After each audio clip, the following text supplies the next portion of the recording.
stop in time, so it's better to like swerve rather than to actually just try to slow down in time to avoid hitting the person, because there's no way that the robot will be able to avoid hitting the person if you just slam on the brakes. So it's easier to swerve, redirect the motion rather than like just try to slow down. Right? This is actually something which is very hard to do using just a pure IKD model.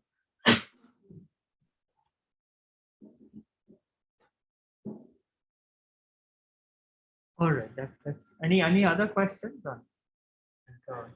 I think it's lots of interesting extensions to some of his work that could be incorporated in the work we're doing. Okay, so let's just have teams quickly come up and give us summary of what your thoughts are, like following from our discussions from last week. Now hopefully they are more crystallized, right? So we can start from here and just go down.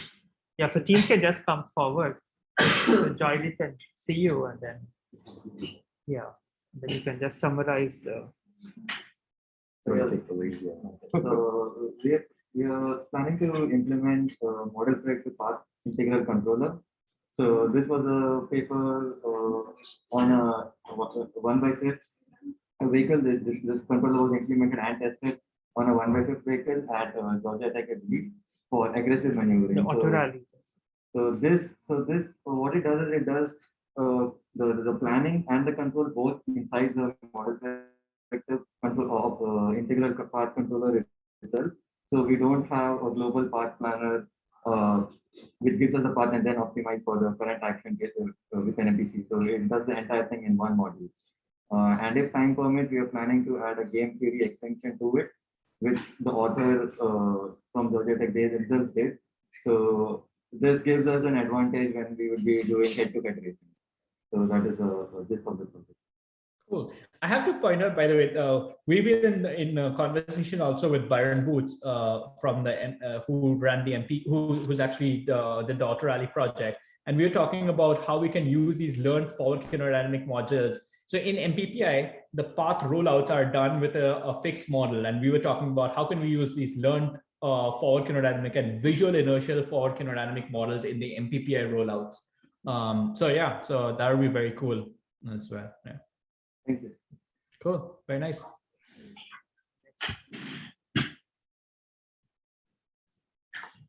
So for our project, we are focusing on blocking algorithms for head-to-head racing. So our plan is to use a backward-facing camera to actually detect an opponent and then figure out which actions we need to take to prevent them from passing us.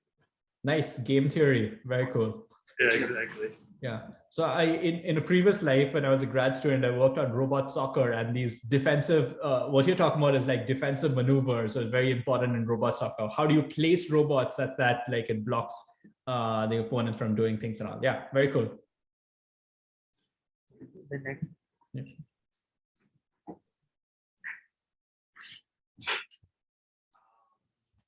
So our project is almost exactly the same as theirs. Yeah, so just using rear-facing depth camera, detected in 2D, projected into 3D, and then doing trajectory planning and prediction for blocking and defense.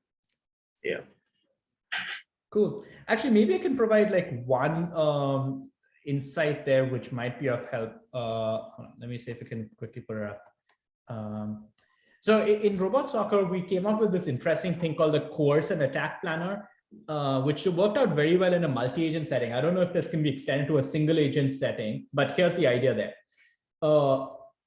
In an adversarial environment, if your agent responds to what you do, you can control your agent to induce a response in the opponent's agents. And sometimes you can induce a response which is actually, which might seem like it's advantageous for them in the short term, whereas in the long run, it can actually be advantageous to you.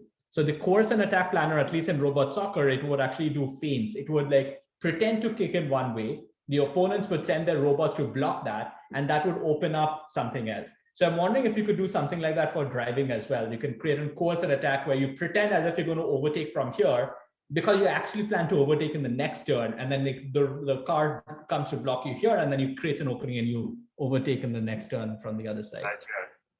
Yeah. I'll send you a paper. Let me share the paper with maybe on chat here. Yeah. So what kind of time scale was that on in RoboSoccer? Was it actually progressing in one direction and then switching? Okay, so that was this coercion attack planner worked well primarily only during free kicks, because during regular gameplay in like small size robot soccer, things are so fast paced. It's very hard to like replan at that scale. But at least during free kicks, you can replan at reasonable speeds. So, all right, the next.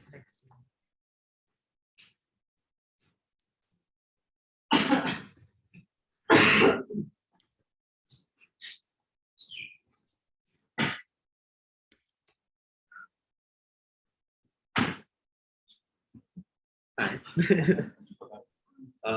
So I think the project that we're hoping to work on is a graph-based local planner, which implements a pre-planned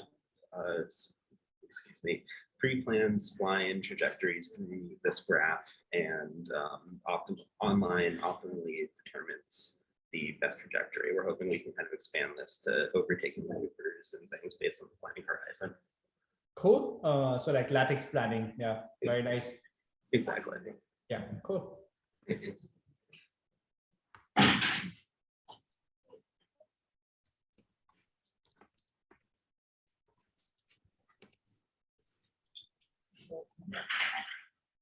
So what we are planning on doing is to first use an NPC to track an optimal baseline, and then assuming that the opponent is also following the same baseline, how do you overtake it? It's like one problem which we're trying to solve. The other one is, let's say we have both our RGB camera and the LiDAR sensor with us.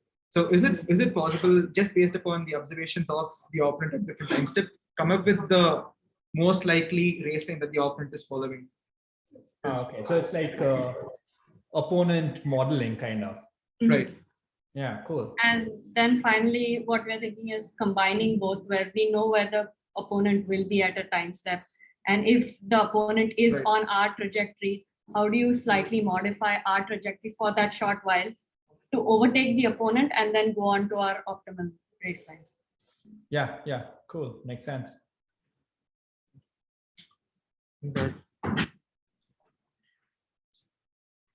Ours is actually somewhat similar to theirs in that we're using MPC to, instead of telling MPC to make the car go fast, really a race is about finishing ahead of everyone else, not necessarily going fast. So we're modifying the MPC objective function to prioritize just being ahead of the other car instead of actually going fast. I have a suggestion for you. Oh, yeah. There's this very fascinating paper called Thresholded Rewards. And the idea there is that the same idea, but applied to robot soccer, where it doesn't matter how many goals you are ahead of the opponent, but what matters is that you're ahead. And you want to maximize the likelihood, you want to maximize the certainty that you will be ahead, rather than maximize the expected number of goals that you're ahead, which has actually got a similar flavor. This was actually a thesis by, I think who was it? Colin something with Manuel Reward, but with Manuel also. But I think the important thing to look up is thresholded rewards for robot soccer. But yeah, very cool. Thanks. Yeah. Hi. So we are planning to use RL so that our car can learn how to drift on corners, so that we can reduce time to turn and overall reduce the lap time. And it will be a model-free approach so that we don't have to model the friction and the tire dynamics. And yeah, that will help us in the race. Cool. Have you guys seen the video of like the Stanford drifting car? Yeah. Yeah. Okay, cool. Very nice. Thank you. Yeah. I told my class that if anybody were able to pull off like that drifting thing, they would instantly get an A. I don't know if Rahul, do you agree? Like if someone's able to reliably do that, they should instantly get an A, right? Yeah. I think that was what we were discussing last week. And then many teams were like, but drifting is so suboptimal. I'm like, but if you can consistently get drifting, that already keeps you in there. Yeah. So, I mean, the point of drifting is that it's a hard control problem and reliability is really hard. If you can do a reliably if you can write a controller which reliably can do this hard behavior in like and operate outside the operating envelope, the kinodynamic envelope, then yeah, then kudos to you. Yeah, you have to demonstrate that you didn't just get lucky the last Yes, time. that's right. That's the tricky part. All right, and the last team here. Hello.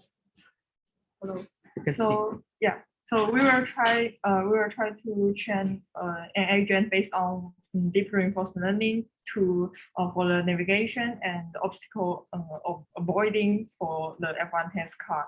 And the training that we use will be the LiDAR sensor or the monocular camera of the car.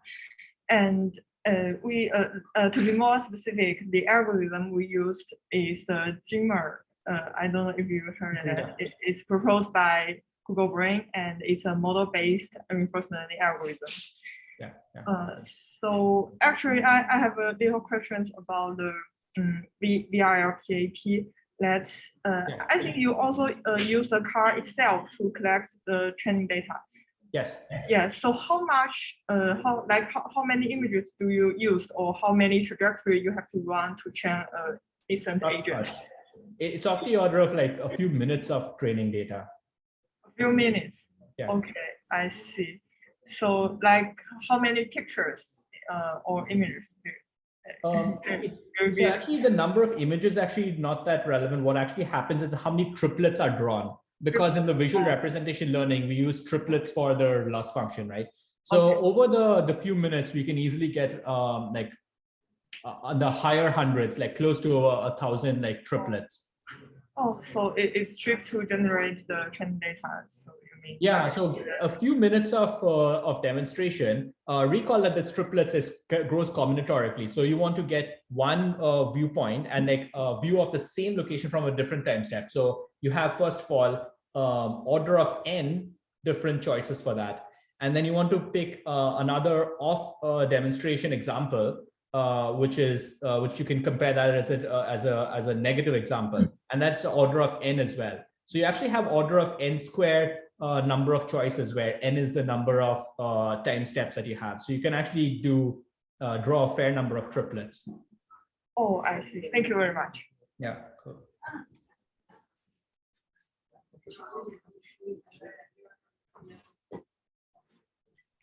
Cool. All right, Joy. I think this was really wonderful, and I think the teams have something to